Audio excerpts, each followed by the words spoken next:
رحیم الحمدللہ رب العالمین وصلی اللہ علی محمد وآلہ الطاہرین۔ موضوع گفتگو میراث۔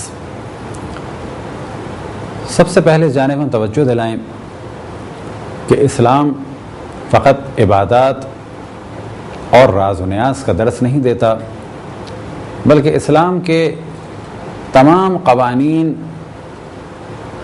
انسانی معاشرے میں ارتقاء کے لیے، ترقی کے لیے، اب یہ ترقی چاہے روحانی اعتبار سے ہو اور چاہے معاشرتی اعتبار سے ہو، چاہے سیاسی اعتبار سے ہو اور چاہے اقتصادی اعتبار سے ہو، بس جتنے بھی احکام اسلام ہیں در حقیقت وہ انسانی معاشرے میں ترقی کے لیے ہیں، چاہے وہ ترقی روحانی طور پہ ہو اور چاہے وہ ترقی دنیاوی اعتبار سے ہو اور اس کا تعلق مال سے ہو یا کسی اور چیز سے۔ اسلام میں جہاں طہارت اور نجاست، نماز اور روزہ اور حج، اسی طرح سے اقتصادی اعتبار سے اور انسانوں کی مدد کے لیے، غریبوں کی مدد کے لیے صدقات، خمس اور زکوٰۃ کی جانب توجہ دلائی، تو سیاسی اعتبار سے اور اخلاقی اعتبار سے اور معاشرتی اعتبار سے امر بالمعروف اور نہی عن المنکر، تبرع، تولا، جہاد اور دفاع کی جانب توجہ دلائی، اور اسی طرح سے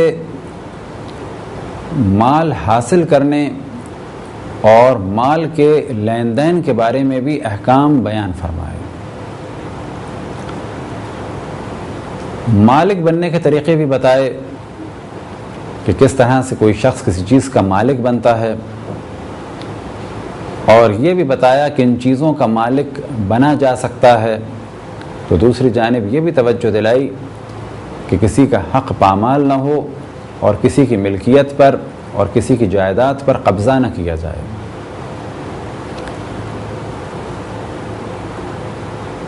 اسلام میں مالک بننے کے چند طریقے بیان ہوئے۔ مثال کے طور پہ کوئی شخص کسی چیز کا مالک بن سکتا ہے اگر کوئی چیز اسے تحفے میں دی جائے،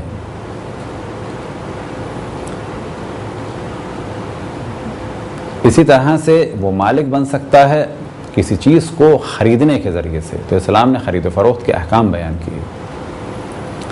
اسی طرح سے وہ مالک بن سکتا ہے میراث کے ذریعے سے۔ اب کن افراد کی میراث کن افراد کو ملے گی اور کتنی مقدار میں ملے گی، یہ سب کچھ اسلام نے بیان کیا۔ میراث کیا چیز ہے؟ میراث وہ چیز ہے کہ اگر کوئی شخص دنیا سے چلا جائے تو اس کا مال اس کے مرنے کے بعد اس کے عزیز اور اقربا کے درمیان تقسیم ہوگا۔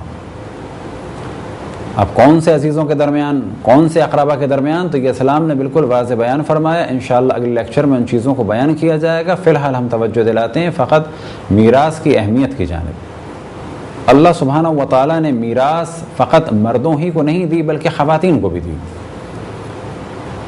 اور سورہ النساء کی آیت نمبر 7 میں ارشاد ہوا وَلِلرِّجَالِ نَصِيبٌ مِّمَّا تَرَكَ الْوَالِدَانِ وَالْأَقْرَبُونَ،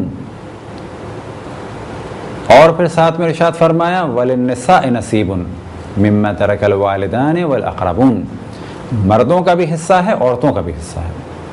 البتہ ان حصوں کے پیچھے ایک فلسفہ ہے اور اس چیز کو مد نظر رکھا گیا ہے کہ کس کو کتنا حصہ ملے اور معاشرتی اعتبار سے کس کی کتنی ذمہ داریاں ہیں۔ تو پہلے مرحلے میں ذہنی توجہ دلائیں کہ اسلام میں میراث کا تصور ہے اور میراث کا تقسیم کیا جانا واجب ہے۔ میراث کن کو ملے گی یہ بعد میں بیان ہوگا، کتنی مقدار میں ملے گی یہ بھی بعد میں بیان ہوگا، اور ساتھ میں طبقات بیان ہوئے کہ جب تک یہ پہلا گروہ موجود ہے تو اسے میراث ملے گی، اس کے علاوہ کسی کو نہیں ملے گی، اور اگر وہ نہ ہو تو پھر دوسرے گروہ کو ملے گی، اور اگر دوسرا گروہ نہ ہو تو پھر تیسرے گروہ کو ملے گی۔ اسی طریقے سے میراث بعض دفعہ رشتہ داری کی وجہ سے جسے کہا جاتا ہے نسبی، اور میراث کے کچھ اسباب ہیں سببی جیسے کہ نکاح۔ اسی طریقے سے ایک موضوع آتا ہے ضامن الجریرہ۔ ضامن الجریرہ گو کہ اس کا تصور آج کل نہیں ہے، لیکن اس کے معنی یہ ہیں کہ اگر کوئی شخص کسی کی ذمہ داری لے کہ اس کا جو بھی نقصان ہوگا میں پورا کروں گا، اس کا دفاع کروں گا، اسے جو خطرہ ہوگا اس سے خطرے سے محفوظ رکھوں گا، اور اگر یہ اس پر کوئی جرمانہ عائد ہوتا ہے، دیت عائد ہوتی ہے تو وہ میں دوں گا، لیکن اس شرط پر کہ جب یہ مرے گا تو جو کچھ اس کا ہوگا اس میں سے مجھے میراث ملے گی۔ تو یہ ایک کانٹیکٹ ہے، تو ایک غیر آدمی کو بھی میراث مل سکتی ہے۔ اسی طریقے سے اگر کسی کا کوئی بھی عزیز رشتہ دار نہ ہو اور سببی بھی کوئی نہ ہو، یا یہ کہ اگر ہو مثال کے طور پہ بیوی ہے اور بچے نہیں ہیں تو ان کو بیویوں کو چوتھائی جائیداد ملے گی اور باقی جائیداد جائے گی امام وقت کے پاس، وہ پھر فلاحی کاموں میں انہیں خرچ کریں گے۔ اور غیبت کے زمانے میں اگر کسی کا کوئی وارث نہیں ہے کسی بھی طبقے میں اور پھر کوئی سببی بھی رشتہ دار نہیں ہے، مثال کے طور پہ بیوی بھی نہیں ہے، تو ایسی صورت میں ایک مرنے والے مومن کا سارا مال جائے گا امام زمان علیہ السلام کی خدمت میں اور غیبت کے زمانے میں ان کے نائبین یعنی مجتہدین عظام کے پاس، تاکہ وہ اس مال کو دین کی سربلندی اور دین کی حفاظت اور خدمت میں خرچ کریں گے۔ کراچی میں اتفاق سے پچھلے 10 سال سے ہمارا روٹین یہ ہے کہ جب بھی 100 اور 40ویں کی اور 10ویں کی اور 20ویں کی اور برسی کی مجلس ہوتی ہے تو ایک موضوع کو ہم ضرور ڈسکس کرتے ہیں، جس کی وجہ سے بعض دفعہ بعض لوگ ناراض بھی ہیں اور بعض دفعہ بعض لوگوں نے اس قسم کی بھی گفتگو کی کہ مولانا ایک ہی ٹاپک پڑھتے ہیں، جبکہ مختلف ٹاپک ہم رکھتے ہیں، لیکن بعض ٹاپک ایسے ہیں کہ جن کو ہم کثرت سے ریپیٹ کرتے ہیں اور یہ جانتے ہوئے ریپیٹ کرتے ہیں کہ اس میں لوگوں کو برا بھی لگے گا ریپیٹیشن، لیکن ہر مجلس میں کسی اور مجلس کے فقط 2 یا 4% افراد ہوتے ہیں، اکثر نئے افراد ہوتے ہیں۔ تو ہمارا ٹارگیٹ یہ تھا کہ میراث کے مسائل سے لوگ آشنا ہوں، اور میراث کا موضوع ڈسکس ہی جب ہوتا ہے عموماً کہ جب کوئی مرتا ہے۔ ظاہر ہے کسی کا باپ مرے گا تو بیٹے وارث بنیں گے، کسی کا شوہر مرے گا تو بیوی وارث بنے گی، کسی کا بیٹا مرے گا تو ماں وارث بنے گی۔ تو موت کی مجلس میں عموماً اسے بیان کرتے ہیں۔ اب جو دیندار لوگ ہیں جن میں شرافت ہے اور خدا رسول اور ائمہ علیہ السلام کے احکام سے آشنا ہونا چاہتے ہیں وہ خوش ہوتے ہیں، لیکن عموماً جو سننے میں آیا ہے بڑے بیٹے اور ان کی بیویاں اور ان کی بیویوں کے ماں باپ وہ خوش نہیں ہوتے۔ وجہ کیا ہے؟ وجہ یہ ہے کہ بیویاں عام طور پہ سوچ رہی ہوتی ہیں کہ ساس سسر کا انتقال ہوا ہے تو اب سب کچھ ہمارے شوہر کو مل جائے گا، اسی طریقے سے بیویوں کے ماں باپ بھی سوچ رہے ہوتے ہیں کہ اب کوٹھی ہماری بیٹی کو مل جائے گی۔ اب انہیں تو یہ نہیں معلوم تھا کہ مولانا شہریار آبدی سویم کی مجلس میں جب خطاب کریں گے تو وہ توجہ دلائیں گے اس جانب کہ میراث تقسیم کرنے سے پہلے مرنے والوں کے قرضوں کو ادا کیا جائے، اور میراث فقط بیٹوں ہی کو نہیں ملتی بلکہ بیٹیوں کو بھی ملتی ہے۔ اب ظاہر ہے کہ کوئی ہم سے مجلس پڑھواتا اس کے ذہن میں یہ ہے کہ یہ تمام پراپرٹی باپ کے مرنے کے بعد مجھے ملے گی اور گھر کا تمام furniture, crockery, cutlery, decoration pieces, furniture, یہ سب کچھ ہمارا یا ہمارے بھائیوں کا ہوگا، اور وہاں جا کر جب ہم یہ کہیں کہ مرنے کے بعد مرنے والے کی تمام پراپرٹی اس کے وارثوں کی ہے، وارثوں میں چاہے بیٹے ہوں چاہے بیٹیاں ہوں، ان سب کو ملے گا جو جس کا حق ہے۔ اور عموماً ہم یہ مثال دیتے ہیں کہ اگر فرض کریں کہ میں اپنے والد کے ساتھ رہتا ہوں، ان کے گھر میں ان کی گاڑی استعمال کرتا ہوں، ان کا فرنیچر یوز کرتا ہوں، ان کے برتن استعمال کرتا ہوں، تو میں مالک کی اجازت سے، مالک کون ہے؟ باپ، اس کی اجازت سے اس کے گھر میں رہ رہا ہوں، اس کی اجازت سے اس کی چیزوں کو استعمال کر رہا ہوں۔ جیسے ہی والد کا انتقال ہوگا اب مجھے ضرورت ہوگی اس گھر میں رہنے کے لیے، گاڑی کو استعمال کرنے کے لیے، کس کی؟ اس گھر کے اور سامان کے مالکوں کی۔ پس فرض یہ کریں کہ میں اپنے والد کے ساتھ رہتا تھا، ان کے بزنس میں ساتھ ہوتا تھا، آفس میں ساتھ بیٹھتا تھا، گھر میں رہتا تھا، ہر چیز میرے اختیار میں تھی۔ جیسے ہی والد کا انتقال ہوگا تو اب یہ چیزیں والد کی نہیں رہیں بلکہ والد کے بعد یہ ان کے وارثوں کی ہیں۔ اب مجھے اس گھر میں رہنے کے لیے، گاڑی کو استعمال کرنے کے لیے، چیزوں کو استعمال کرنے کے لیے ضرورت پڑے گی اجازت کی۔ کس کی اجازت کی؟ والد کی اجازت کی ضرورت نہیں ہے۔ اب ان کی اجازت نہیں چلے گی، جیسے ان کا دم نکلا ان کی ملکیت منتقل ہو گئی ان کے وارثوں کے درمیان۔ وارث کون ہیں؟ ہمارے بھائی ہیں اور ہماری بہنیں اگر ہیں۔ اور کون ہیں ماؤں کے بعد؟ اگر سوتیلی مائیں ہیں۔ اور کون ہیں؟ اگر دادی دادا زندہ ہیں، کیونکہ دادی دادا کا بیٹا مرا ہے اور ماں کا شوہر مرا ہے، یہ سب وارث ہیں۔ یہ تصور جو انڈیا پاکستان میں ہے کہ گھر اور سامان کے وارث بیٹے ہوتے ہیں، تصور بالکل غلط ہے، ایک رجواڑا سسٹم کا تصور ہے، بالکل غلط اور باطل تصور ہے۔ بس اگر ہم سب مسلمان ہونے کا دعویٰ کرتے ہیں تو ہمیں چاہیے کہ اسلام کی تعلیمات پر عمل کریں۔ یہ تصور کہ باپ کے مرنے کے بعد سب کچھ بیٹوں کا ہوتا ہے، تصور غلط ہے۔ باپ کے مرنے کے بعد یہ سب کچھ باپ کے وارثوں کا ہے۔ بس اگر ایک شخص مرا، اس کے بیوی بچے تھے اور ماں باپ بھی تھے، تو اس کی پراپرٹی کے وارث اس کے ماں باپ بھی ہیں، اس کی بیوی بھی ہے اور اس کے بچے بھی ہیں، یعنی بیٹیاں بھی ہیں اور بیٹے بھی ہیں۔ اسی طریقے سے بیٹے یہ یاد رکھیں کہ اگر آپ کل تک باپ کے آفس میں بیٹھتے تھے تو آپ باپ کی اجازت سے بیٹھتے تھے۔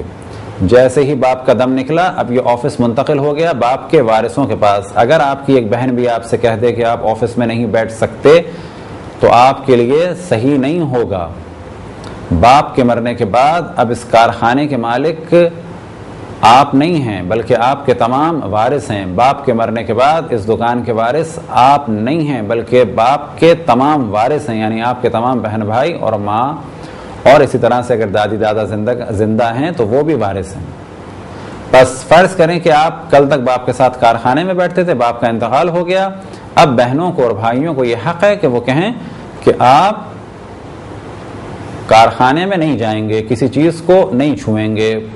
سویم کے بعد یا 10ویں کے بعد ہم سب جائیں گے، پورے کارخانے کا معائنہ کریں گے، آفس کا معائنہ کریں گے، ایک عدد آڈٹ کمپنی کو اس کا آڈٹ دیں گے، اس کے بعد ہم سب مل کے چلائیں گے۔ بڑا بھائی کہے کہ اس کارخانے کا تو مالک میں ہوں، کہا جائے گا آپ نہیں ہیں، اس کارخانے کے مالک والد صاحب تھے، ان کا انتقال ہو گیا۔ جس طرح سے آپ بیٹے ہیں اور آپ مالک ہونے کا دعویٰ کر رہے ہیں، اسی طریقے سے ہم بیٹے ہیں اور اسی طریقے سے ہماری بہنیں بھی اس کارخانے کی مالک ہیں۔ بس بیٹیوں کو حق ہے کہ وہ یہ کہیں کہ میں بھی کارخانے میں آ کے بیٹھوں گی، یا یہ کہ مینجمنٹ میں میرا بھی دخل ہوگا، یا میں آڈٹ کراؤں گی اور اپنا حق لوں گی۔ بیٹوں کے لیے جائز نہیں ہوگا بغیر اجازت کارخانے میں داخل ہوں یا اس پراپرٹی میں داخل ہوں یا اس کو چھوئیں، حتیٰ وہاں پر جو بھی سامان ہے چاہے وہ ردی ہی کیوں نہ ہو، چاہے وہ پرانے اخبار ہی کیوں نہ ہوں۔ اسی طریقے سے پینسل اور اریزر تک کچھ استعمال کرنا جائز نہیں ہوگا، کیونکہ کل تک آپ پینسل چھوتے تھے باپ کی اجازت سے، یہ باپ کے کارخانے کی پینسل تھی، باپ کی پراپرٹی تھی۔ باپ کے مرنے کے بعد یہ پینسل باپ کی نہیں ہے، باپ کے مرنے کے بعد یہ پینسل آپ کی بھی ہے اور آپ کے بہن بھائیوں کی بھی ہے، بس سب کی اجازت کی ضرورت ہوگی۔ غسل اور وضو اور تیمم اور نماز کے موضوع میں ہم نے توجہ دلائی کہ اسلام غسل اور وضو اور نماز کے صحیح ہونے کی شرائط میں سے ایک شرط کیا بیان کرتا ہے کہ جس برتن سے وضو کیا جائے، جس برتن سے غسل کیا جائے، جس پانی سے غسل یا وضو کیا جائے، جس مٹی سے تیمم کیا جائے، جس جگہ پر تیمم کیا جائے، جس جگہ پر غسل یا وضو کیا جائے، جس جگہ پر غسل یا وضو کا پانی گرے، جس جگہ پر نماز پڑھی جائے وہ غصبی نہ ہو۔ غصبی وہ جگہ ہے کہ جو قبضہ کی گئی ہو، چوری کی ہو، یا یہ کہ اس کا مالک راضی نہ ہو، اور غصبی جگہوں میں سے ایک جگہ وہ جگہ ہے کہ جس کے وارثوں کو اس جگہ سے محروم کر دیا گیا ہو۔ بس انڈیا پاکستان میں بہت سارے گھر ایسے ہیں کہ جب دادا مرے